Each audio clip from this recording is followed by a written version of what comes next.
안녕하세요. 저는 올해 55살이 되는 여자예요. 제 나이 정도가 되면 자식들이 제 앞가림을 할 수 있을 정도의 나이가 됩니다. 성인이 되었거나 성인을 앞두고 있는 나이거든요. 그래서 저희 네 가족에겐 앞으로 행복만 가득한 줄 알았습니다. 그런데 저의 어리석은 실수로 인해 저희 가족의 행복은 산산조각이 나게 되었어요. 저도 제가 무슨 정신으로 그런 어리석은 실수를 하게 된 것인지 정말 알 수가 없습니다. 그로 인해 저는 아이들과 남편에게 몹쓸 짓을 한 엄마가 되어버렸어요. 그래서 지금까지 저희 가족들에게 용서를 구하고 있습니다. 몇 년 전에 비해서는 많이 나아졌지만 그래도 상처를 받았다는 사실은 변함이 없는 것 같습니다. 한순간의 어리석은 실수로 돌이킬 수 없는 상황까지 치닫게 된 것이죠. 제 이야기를 듣고 여러분들도 저와 같은 실수를 하시지 말라는 의미로 이렇게 사연을 보내게 되었습니다. 제 남편은 젊었던 시절부터 참 성실한 사람이었어요. 연애를 할 당시에도 저만 바라봐주고 배려해주던 사람이었죠. 그 모습에 반해 저와 남편은 결혼까지 하게 되었습니다. 결혼 후에도 남편은 정말 성실한 남편이었고 가정에 충실한 사람이었습니다. 사실 저와 남편 모두 집이 가난했기에 결혼하는 과정이 여유롭진 않았어요. 신혼생활을 반지하 단칸방에서 했으니 말 다한 거죠. 처음엔 그 단칸방의 보증금도 모자라서 남편의 누나에게 보증금을 빌려 단칸방에 월세살이를 하며 신혼생활을 시작했습니다. 지금은 번듯하고 유명 브랜드 아파트에 살고 있으나 여기까지 오기에 참 많은 시간이 걸렸어요. 남편은 성실함이 무기였던 사람이었고 이날 이때까지 한 번도 소홀히 살지 않았습니다. 매일 새벽같이 기상해서 회사로 출근을 했고 항상 늦은 밤이 되면 집으로 돌아왔죠. 그럼에도 불구하고 하나뿐인 마누라가 힘들지도 모른다며 가사일도 많이 도왔어요. 그렇게 저희는 참 행복했습니다. 당연히 아이들도 낳았고요. 지금은 첫째인 아들은 대학에 입학을 한 후 1년 정도 다니고 군대에 가 있고 둘째인 딸은 고등학교 3학년인 수험생입니다. 제 어리석은 실수는 지금으로부터 3년 전으로 거슬러 올라가요. 첫째인 아들은 대학에 보내기 무섭게 딸아이가 고등학교에 입학하는 나이가 되었습니다. 아들은 대학에 입학하니 정말 고삐가 풀린 망아지처럼 술을 퍼먹고 밤 늦게까지 놀며 집에 잘 들어오지도 않았어요. 사내 아이라 큰 걱정은 하지 않았지만 적당히 해라 주의만 줄 정도였죠. 그쯤엔 딸아이도 고등학교에 입학을 하더니 독서실을 가겠다 하더라고요. 학원에 독서실까지 가는 딸아이는 항상 밤 12시나 돼서야 집에 들어왔어요. 저는 전업주부여서 새벽같이 일어난 남편을 출근시키고 그 뒤에 딸아이를 등교시키고 나면 밤이 늦을 때까지 집에 혼자 있어야만 했습니다. 아들놈은 어디에 퍼질러져서 놀고 있는 건지 알 수도 없었죠. 간혹 아들이 집에 있다고 하더라도 오후 내내 침대에 누워 자기만 했기에 제가 혼자 있다는 사실은 다를 바가 없었습니다. 그렇게 쳇바퀴 같은 시간을 보내고 나니까 점점 사람이 우울해지더군요. 무엇을 해도 기운이 없고 집에 혼자만 있단 생각을 지울 수 없을 때가 되었을 쯤에 저는 동호회에 가입했습니다. 적적함을 채우기 위해서 말이죠. 남편도 제가 동호회에 가입한다는 소리를 듣더니 너무 좋다며 잘된 것 아니냐며 함께 기뻐해 주었습니다. 동호회에 가입을 하고 싶어도 제가 할 줄 아는 것이 아무것도 없더라고요. 이 나이가 되도록 집에서 살림만 하고 살았으니 뭐 할 줄 아는 것이 있어야죠. 제게 있는 것은 건강한 두 팔과 다리뿐인 것을요. 그래서 저는 만만해 보이는 등산 동호회에 용기를 내어 가입을 하게 되었습니다. 막상 낯선 사람들이라고 생각을 했었을 땐 두려운 마음이 조금 있었는데 회식도 하고 얘기도 해보니 친구가 생긴 것만 같아 너무 재미있고 신이 나더라고요. 솔직히 먹고 사는 문제랑 애들 키우는 것에 바빠 이젠 주위에 남은 친구도 없었는데 너무 좋았습니다. 그렇게 저는 동호회에 점점 녹아 들어갔어요. 그런데 등산을 막상 해보니 등산 동호회를 제일 만만하게 생각했었는데 전혀 만만하지 않더라고요. 저는 제가 건강한 신체를 가지고 있어서 괜찮을 것이라고 생각을 했는데 등산 과정 자체도 참 험난하더군요. 나이가 나이인지라 까딱 미끄러지면 큰일이 날 수도 있고 그러니 겁도 나고 그랬습니다. 무사히 등산을 완료해도 다음 날엔 끔찍한 근육통이 기다리고 있었죠. 그날도 그랬습니다. 여느 때와 다를 바 없이 동호회 사람들과 등산을 하게 되었는데 제가 젖어있는 나무 뿌리를 밟고 주르륵 미끄러진 적이 있어요. 엉덩방아를 찢고 말았죠. 그런데 일어나려는 과정 도중 발목이 찌릿하더니 삔 것 같더라고요. 그때 저희 동호회 회장님께서 제게 다가왔습니다. 괜찮냐 물으시곤 가방에서 압박붕대를 꺼내 제 발에 돌돌 감아주시고는 저와 함께 하산을 하셨죠. 동호회 부회장님께 다른 회원들을 맡기고 난 뒤 말이에요. 저는 회장님의 부축을 받으며 안전하게 산을 내려올 수 있게 되었고 그 뒤 바로 병원으로 향했습니다. 병원에서는 인대가 늘어났다고 조심하셔야 한다 하시며 응급처치를 참 잘했다 하시더라고요. 진료가 끝나고 난 뒤 저는 회장님께 감사하다며 인사를 드렸고 식사 대접을 하겠다고 했어요. 그때부터였습니다. 회장님과 저는 점점 사이가 가까워졌어요. 동호회 사람들을 통솔하고 이끄는 리더십이 있는 모습도 너무 멋있게 느껴졌거든요. 제가 한번 크게 다칠 뻔했기 때문인지 그날 이후 참석하는 등산에는 저를 항상 살펴봐주는 세심함에 크게 감동했어요. 동호회에 참석하겠다는 말뿐이었던 저와 회장님의 대화는 점점 사적인 이야기까지 하는 사이로 발전하게 되었고 감사해서 대접한다는 핑계로 저는 회장님께 밥을 대접했는데 회장님은 받아먹기만 미안하다는 핑계로 저와 영화를 보거나 차를 한 잔 마시기도 했습니다. 그렇게 단둘이서 시간을 보내면 보낼수록 저는 회장님과 제가 참 잘 맞는 사이란 생각밖에 들지 않았어요. 그렇게 저는 넘지 말아야 할 선까지 넘고 말았습니다. 저는 회장님과 시간을 보내고 집으로 돌아오면 어느 순간부터 남편의 성실하고 저만 바라봐주는 행동들이 점점 숨이 막힐 것처럼 다가오더라고요. 그런데 점점 하기 싫어졌어요. 남편은 갑자기 변한 제 태도에 상처를 받았는지 왜 그러냐 몇 번 넌지시 물어왔지만 대답조차 하기 싫었고 그런 남편의 모습이 참 질렸고 귀찮았으며 지긋지긋하다는 생각까지 들었어요. 2주에 한 번씩 만나던 회장님과의 만남은 점차 그 만남의 횟수가 늘어났고 어느샌가 이틀에 한 번꼴로 만나게 되었어요. 회장님은 참 매력적인 사람이었습니다. 저는 그런 회장님께 점점 빠져들게 되었고 금지된 사랑이 주는 짜릿함과 스릴감에 점점 중독되어 가고 있었죠. 그때는 제 스스로 멈춰지지도 제어도 되지 않았던 것 같아요. 그래서였을까요? 제 심경의 변화를 가장 빨리 눈치를 챈 사람은 다름 아닌 제 남편이었습니다. 남편은 어느 순간부터 제게 동호회를 그만둬달라는 말을 종종 하곤 했어요. 금슬이 좋아 싸워보지도 않은 남편과 싸움을 하기 시작했죠. 남편은 제게 언성을 높이지도 않았지만 저 혼자 화를 내고 소리를 버럭버럭 지르곤 했습니다. 남편은 그때마다 상처받은 듯한 눈으로 저를 빤히 쳐다봤지만 그런 눈빛조차 제게는 숨이 턱턱 막히는 듯한 행동이었어요. 남편이 제게 동호회를 그만두면 안 되겠냐 제안을 하면 할수록 저는 밖으로 나돌았고 그럴 때마다 회장님을 찾아가곤 했습니다. 맞아요. 제가 그때 잠깐 정신이 나갔었나 봅니다. 복에 겨워 소중했단 사실을 정말 몰랐어요. 제가 그렇게 정신이 나간 채로 행복하다 느끼고 있을 때 남편은 지옥불을 걷는 듯한 느낌이었단 사실을 그 당시에는 미처 알지 못했어요. 하루는 아들이 제게 전화를 걸었더군요. 한창 놀기 바쁜 시기여서 전화를 걸어도 받지도 않았던 아들이었는데 말이죠. 전화를 받으니 울먹이는 목소리로 아들이 제게 말을 하더군요. 엄마, 아빠가 이상해 하면서 말이에요. 무슨 소리냐고 되묻는 아들은 집에 왔는데 아빠가 이상해.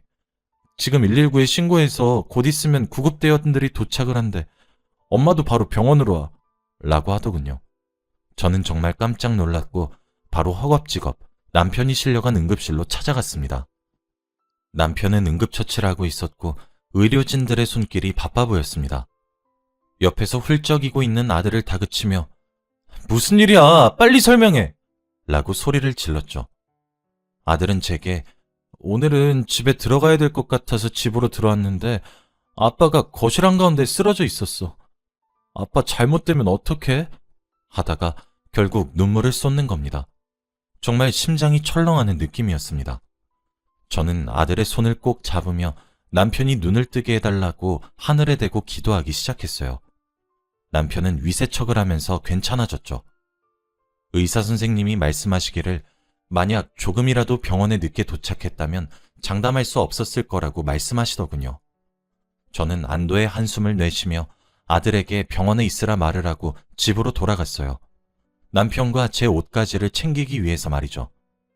집에 도착해보니 여기저기 아주 집안 꼴이 엉망이더라고요. 거실부터 먼저 정리를 하고 있는데 소파 밑에 종이 한 장이 떨어져 있었습니다. 그것은 유언장에 적을 내용들을 연습한 종이처럼 보였죠. 거기엔 남편의 진심이 적혀 있더라고요. 안녕하세요, 변호사님. 이렇게 연락을 드리게 되어 정말 죄송하게 생각합니다. 저는 아내와 이혼을 할 자신도 없고 앞으로 살아갈 자신도 없는 것 같아 이런 결정을 하게 되었습니다. 제가 처음에 말씀드렸던 아내와의 이혼 소송이 아닌 상간남에 대한 소송만 제기해 주시길 간곡히 부탁드려요. 그 정도는 해야 저도 저승 갔을 때 마음 편히 있을 수 있을 것 같거든요. 그렇게 받아낸 위자료는 저희 아들에게 전해주세요. 딸과 아들이 반씩 가질 수 있게 해주시길 부탁드립니다. 그리고 여보, 반지하 단칸방 월세살이부터 시작해서 전세를 살고 자가를 가지게 되기까지 당신이 내 곁에 있지 않았다면 불가능했을 거라고 난 확신하고 있어. 점점 나에게 낯설게 대하고 거리를 두는 당신을 보면서 그러면 안 된다고 생각했지만 당신 몰래 휴대폰을 훔쳐보고 당신의 불륜 사실을 알게 되었어. 그 사실을 알게 되자마자 나를 위해, 우리 아이들을 위해 이혼을 해야겠다고 결심했지. 그렇게 변호사님을 찾아가게 된 거야. 그런데 변호사님이 내게 처음 해보라고 하신 일이 그간에 있었던 결혼 생활을 요약해서 적으란 일이셨어. 그동안 결혼 생활하면서 나는 당신과 행복했고 아름다운 추억을 적을 수밖에 없었지. 그랬던 당신과 도무지 이혼할 수가 없었어. 그러니 내 선택을 이해해줘. 우리 딸과 아들아, 너희 엄마를 너무 원망하지 말았으면 좋겠어. 내가 조금 더 가정에 충실하게 살았거나 너희 엄마와 조금 더 많은 시간을 보냈으면 좋았을 텐데. 한 집안의 가장으로서, 너희들의 아빠로서 이런 어리석은 선택을 하게 된 것을 이해해 주길 바라고 너무 원망하지 말아주길 바란다. 모든 것이 부족한 아빠 탓이야. 너희들과 엄마를 외롭게 만든 내 탓이니 너희 엄마를 원망하지 말거라. 아빠가 많이 사랑해? 라고 말이에요. 그 편지를 읽어보니 남편은 이미 제 불륜 사실을 알게 된 지 한참 지난 것처럼 보였고 이혼 소송을 결심했으나 저를 너무 사랑해서 차마 그럴 수 없었기에 끊으려고 했었던 것 같았어요. 그래서 변호사님께 보내야 되는 유언장을 따로 연습한 것 같았습니다. 그 종이에 적혀진 짧다면 짧고 길다면 긴 편지들을 읽으니 그제서야 제 머리를 누군가 내려찍는 듯한 느낌을 받았어요. 내가 미쳤구나. 내가 정신이 나갔었구나. 그제서야 미친 듯이 후회가 밀려왔습니다. 내가 정말 무슨 짓을 한 건지 실감이 절로 나기 시작했죠. 집을 치우다 말고 저는 그 종이만 주워들고 다시 남편이 누워있을 병원으로 뛰어갔어요. 남편은 그 사이 정신을 차린 모양인지 일어나 있더군요.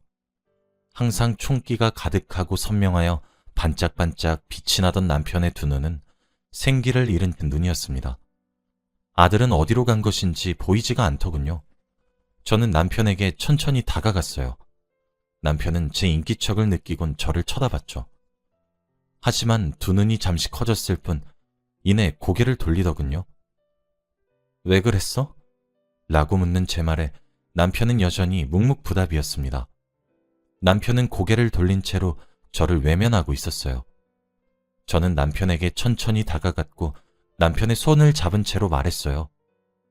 여보, 내가 미안해. 내가 다 잘못했어. 라고 말이에요. 그제서야 저를 돌봐준 남편의 눈은 눈물이 가득했습니다. 일그러진 표정을 한 남편의 얼굴을 보니 점차 실감이 나더군요. 제가 몹쓸 짓을 했단 사실에 말이에요. 남편에게 저는 잘못을 사과하고 미안하다며 빌었습니다. 여보, 미안해. 내가 너무 미안해. 내가 미쳤었나 봐. 내가 정말 미안해. 그러니까 두 번 다시 이런 선택하지 마. 제발 부탁이야. 이런 말이 얼마나 염치 없이 들릴 줄도 알고 뻔뻔한지 알고 있지만 나에게 한 번만 더 기회를 줘.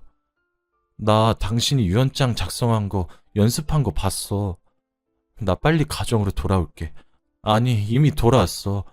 그러니까 제발 이런 선택하지 마. 라고 말이에요.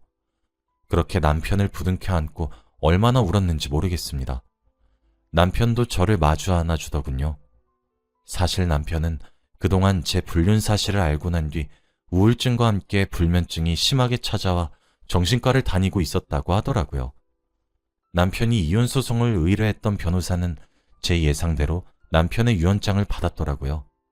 남편은 제게 기회를 주겠다고 하며 저를 용서했고 그대로 변호사님께 회장님에 대한 상간남 소송만 부탁드리더라고요. 변호사님은 지금이라도 가정에 돌아오셔서 다행이란 말과 함께 남편에게 2번 다시 그런 어리석은 짓을 하지 마시라고 누누이 당부하시더군요. 저는 자진해서 제 휴대폰을 드렸고 상간남 소송은 수월하게 진행이 되었습니다. 회장님은 제게 연락해와서 제정신이냐 물어보더라고요. 저는 그저 미안했단 대답만 하며 전화를 끊었습니다. 결국 위자료로 저희는 3천만 원을 받을 수 있었어요. 물론 소송을 하는 과정에서 딸과 아들은 커다란 상처를 입게 되었습니다. 유독 아빠를 따르던 딸은 저를 미친 듯이 원망했고 아들도 커다란 충격에 빠졌어요. 딸과 아들은 제게 미친 것이 분명하다며 비수 같은 말을 많이 하기도 했습니다. 할 말이 없더군요. 부모로서 아이들에게 모범을 보여도 모자란데 아이들이 하는 말이 제게 비수처럼 꽂혀도 저는 받아들여야 한다고 생각했어요. 아이들에게 미안하다고 용서를 구했죠. 그게 지금까지 이어오고 있습니다. 그로부터 3년이 지났지만 아이들은 여전히 제게 냉랭하며 아이들의 아빠에게 이혼을 권유하고 있습니다. 솔직히 그런 아이들의 태도에 상처가 없다고 하면 거짓일 거예요. 하지만 저렇게 커다란 상처를 가질 정도였구나 라는 생각이 들게 되면 입이 10개라도 할 말이 없어집니다. 남편은 저를 용서했다고 말을 하지만 저는 남편에게 끊임없이 용서를 구하는 중이에요. 아직도 남편이 저 때문에 그런 선택을 했다는 것이 믿기지도 않고 믿을 수도 없는 것 같아요. 저는 남편의 커다란 사랑을 깨닫게 되어 너무 미안할 뿐입니다. 그리고 그런 남편을 참 많이 사랑하고 있어요. 물론 지금 당장은 아이들은 엄마인 저를 경멸하고 용서할 생각이 없어 보이긴 하지만 저는 그래도 아이들에게 용서를 계속해서 구할 생각입니다. 남편도 괜찮다고 말은 하지만 여전히 불안해하는 모습을 보이니 정말 미안할 뿐이고 남편에게도 제가 잃었던 신뢰를 다시 회복할 수 있게 정말 많이 노력을 할 생각이에요. 저는 정말 한순간의 쾌락과 즐거움만 쫓다가 편안하고 안락했던 행복을 잃게 되었어요. 여러분들은 저와 같은 실수를 하지 않으시길 바랍니다. 사랑하는 가족들이 저로 인해 상처받아 힘들어하는 모습을 보고 있기가 너무 힘이 들어요. 다행인 것은 남편의 우울증과 불면증이 그때에 비해 정말 많이 나아졌고 정상인과 다를 바 없어졌다는 사실입니다. 한없이 미안하기만 한 남편은 제게 가정으로 빨리 돌아와줘서 고맙다고 말을 하는데 참 이런 사람을 두고 제가 그렇게 몹쓸 짓을 했나 싶어요. 저는 시간이 조금 더 걸리겠지만 옛날 화목하고 행복이 충만했던 가정으로 돌아가기 위해 정말 노력하고 합니다. 응원해 주시길 부탁드려요. 제 이야기는 여기까지입니다. 제 치부와 다름없는 이런 이야기를 하게 된 이유는 남들도 저와 같은 실수를 하지 않길 바라는 마음 때문이에요. 본인이 선택한 배우자를 기만하지 않으셨으면 좋겠네요.